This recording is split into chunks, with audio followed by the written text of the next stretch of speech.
ஒரு தலைவராக மட்டுமல்ல, அரசு மருத்துவமனையின் முன்னாள் குழந்தையாகவும் இன்று தமிழ்நாட்டின் முதலமைச்சராகவும் எழும்பூர் அரசு மகப்பேறு மருத்துவமனையில் அடியெடுத்து வைத்தார் முதலமைச்சர் ஜோசப் விஜய். மருத்துவமனையில் சிகிச்சை பெற்று வந்த தாய்மார்கள், புதிதாக பிறந்த குழந்தைகள், மருத்துவர்கள், செவிலியர்கள் என அனைவருக்கும் இந்த வருகை இன்ப அதிர்ச்சியாகவும் மறக்க முடியாத தருணமாகவும் மாறியது.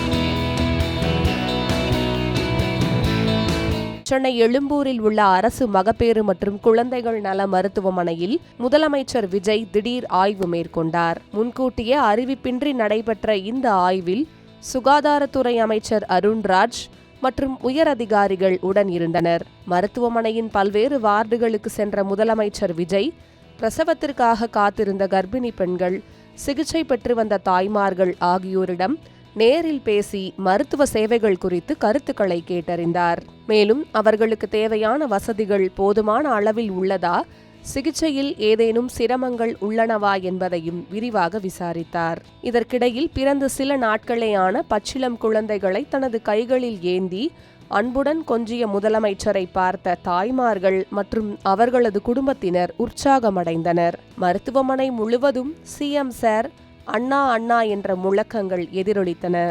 அதன் பிறகு மருத்துவமனையின் இயக்குநருடன் ஆலோசனை நடத்திய முதலமைச்சர் மருத்துவ சேவைகளின் தரம், கட்டமைப்பு வசதிகள், சிகிச்சை நடைமுறைகள், எதிர்கால தேவைகள் உள்ளிட்ட பல்வேறு அம்சங்கள் குறித்து விரிவாக கேட்டறிந்தார்.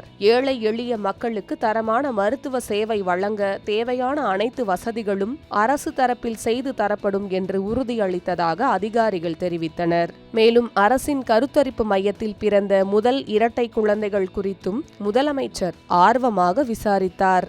அதே நேரத்தில் குழந்தைகளின் பாதுகாப்பை கருத்தில் கொண்டு தீவிர சிகிச்சை பிரிவுக்குள் செல்லாமல் வெளிப்புறத்திலேயே மருத்துவர்களிடம் தகவல்களை பெற்றுக்கொண்டார். இந்த ஆய்வு சுமார் 1 மணி நேரம் நடைபெற்ற நிலையில் முன்கூட்டியே தகவல் இல்லாமல் முதலமைச்சர் வந்தது மருத்துவர்கள் மற்றும் மருத்துவமனை ஊழியர்களுக்கு இன்ப அதிர்ச்சியாக அமைந்தது.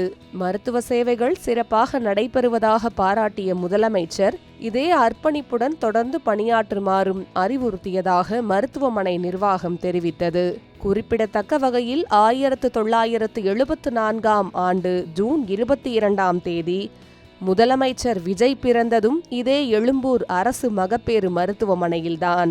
கடந்த காலங்களில் தனது பிறந்த நாளை இந்த மருத்துவமனையில் கொண்டாடியதுடன் அங்கு பிறந்த குழந்தைகளுக்கு நினைவு பரிசுகளையும் வழங்கியுள்ளார்.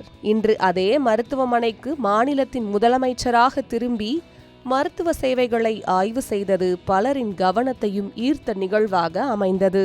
முதலமைச்சர் விஜயின் இந்த திடீர் ஆய்வு அரசு மருத்துவமனைகளின் சேவை தரத்தை மேம்படுத்துமா, லஞ்சம் தொடர்பான புகார்களுக்கு முற்றுப்புள்ளி வைக்குமா என்பதை பொறுத்திருந்து பார்ப்போம்.